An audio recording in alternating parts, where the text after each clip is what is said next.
Michelle here with Drink, Eat, Repeat VSG. Today is Tuesday, so you know what that means. Tidbit Tuesday. So yeah, last week I got kind of serious, no, not kinda, I got really serious with y'all, and we talked about the new laws that some of the states are passing in the US that are restrictive to abortions or anti-abortion in nature.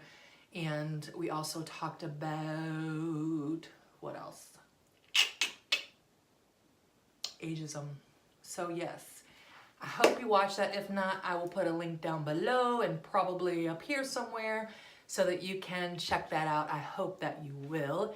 Today, I want to talk about a couple things that have been on my mind, and we're kind of turning away from some of the serious issues this week and just things that are just little tidbits of info for you and things that are kind of irritating me. So let's get into it. I want to talk about is air quotes. You know this thing? Enough already. You know, really, enough with the air quotes already. People use these like, for example, hey Bob, where's Karen today? Oh, Karen's sick, so she's not coming to work today. She's sick. You know, we use them to dismiss whatever it is we're talking about. And it's usually some kind of scenario like that, where something that somebody said that isn't quite true. Enough already, I think, because it just kind of looks stupid. And it doesn't make grammatical sense, because quotation marks are used to cite sources from books, journals, and from actual people. When someone says something and you want to quote them, you put the quotes in, right? And you give them credit for having said that. So it is the opposite of how people use air quotes. Air quotes are used to indicate that whatever is being said is not necessarily true, where the function of quotes in grammar is to indicate that what is being said was actually said word for word. So there's a disconnect, and I think we're done with it, y'all. I think we're done with it. So, you know, let's move on. Ditch the air quotes. That's my first tidbit for you. The thing I want to talk about today is social anxiety. Now, I am an immense proponent of being open and honest and talking about mental illness and getting rid of the stigmas attached to mental illness. I've talked about it on my channel. I'll continue to talk about it on my channel. I myself struggle with depression and other things, and I, 100% know that social anxiety and other disorders are absolutely 100% real. Here's my problem. I feel like it has become sort of popular or commonplace for people to use social anxiety as an excuse.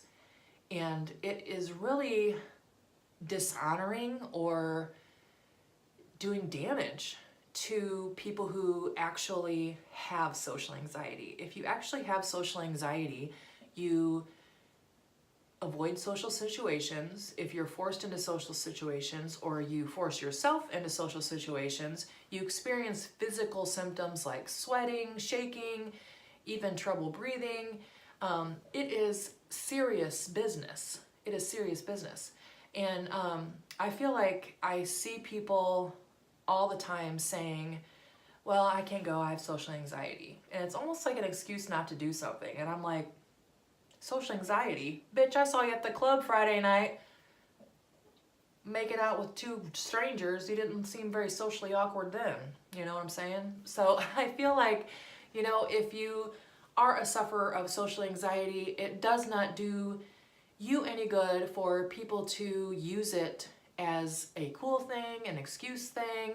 You know what I'm saying? So people, if you think you might have social anxiety, get a diagnosis from somebody and work on it. Don't just say that you have it just because you think, oh, I get nervous in social situations, so I have social anxiety.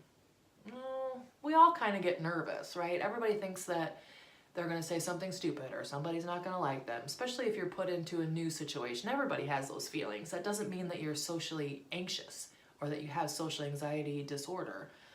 Doesn't mean that you don't either, you know, but what I'm just trying to say is that I feel like we need to embrace mental illness factually and in a way that does not do injustice to those who actually suffer from social anxiety. So making a mockery of social anxiety or any other mental disorder, or using it like,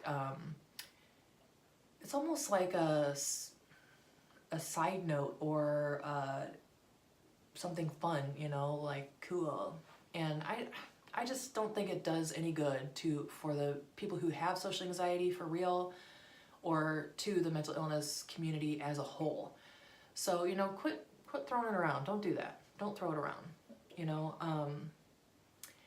yeah, that's what I want to say. I hope this came across in the way that I wanted it to come across. I want to reiterate that I know it is a true, real disorder and people have it. What I'm trying to say is that I feel like people who don't have it are using it as an excuse to not go to the party, or to not want to give a speech, or to, not go on a date with friends, or, whatever it is. And I just want to make sure that we are not doing an injustice to those who actually suffer from social anxiety disorder or other related disorders. So that's all I wanted to say for my Tidbit Tuesday.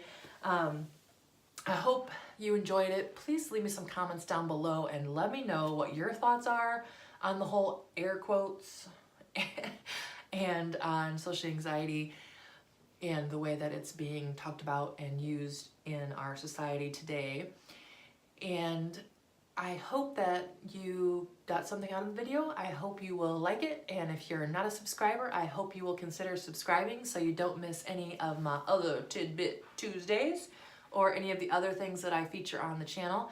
I hope you will have a lovely, lovely day. Peace.